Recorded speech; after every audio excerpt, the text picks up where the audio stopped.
Hi there guys, so Dillian Whyte has explained what he believes is Anthony Joshua's biggest weakness, and that is high on the right side of the head, the equilibrium shot. He believes that that is Anthony Joshua's weakness because that was where he was hit and dropped against Vladimir Klitschko, and that was where he was hit and dropped by Andy Ruiz Jr. as well, and he never recovered from that shot. Now obviously, everyone has a weakness, not everyone is immortal, no one can take every single shot and still stay standing. Even Andy Ruiz Jr., who is considered to have a granite chin, has a point where he can be knocked down, and it seemed like it was the uppercut left hook, that is what dropped him against Anthony Joshua. So even Andy Ruiz Jr., someone who is considered to have a granite chin, has a point where he can be knocked down. As I said, no one is immortal, so everyone is capable of being hurt, and I don't think necessarily that it's a weakness on Anthony Joshua's part. I think that maybe it was a lack in fundamentals. I think that what Anthony Joshua does is when he throws that right hand, he doesn't snap it straight back to cover that side of his head. What he does instead is he draws the punch back, which obviously leaves him vulnerable to being countered. And that was what happened against Andy Ruiz Jr. That is what happened against Vladimir Klitschko. But in the rematch with Andy Ruiz Jr., Anthony Joshua did not do that. It was only one time that I seen him exiting and moving back in straight lines with his chin up in the air and not guarding that side of his head.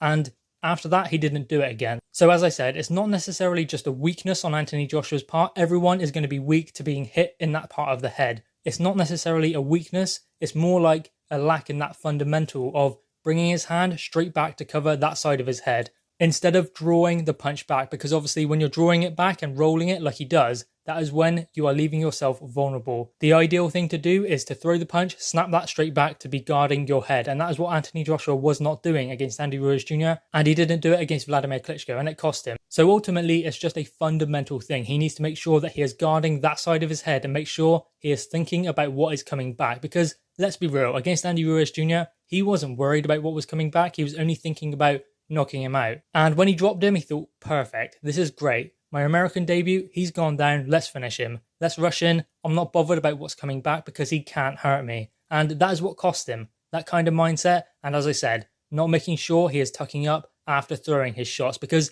he was staying there. He held his feet and traded with Andy Ruiz Jr. When, as I'm sure many of you will know, the best thing to do is not stay where you punch and move off to the side, create angles. That is the best thing to do, especially even when you've got someone hurt. It's not like he's hurt so you can just take him out. When the fighter is still stood there in front of you, he is still a danger, and especially in the heavyweight division, anything can happen, and anything did happen. Andy Ruiz Jr. found that shot, the punch from the gods as labelled by Anthony Joshua, and it was. I mean, Anthony Joshua gave him the opportunity to land that punch. But guess what? He didn't do it in the rematch. He was tucking up a lot better and he was making sure that he was thinking about what was coming back, not necessarily just throwing his own punches.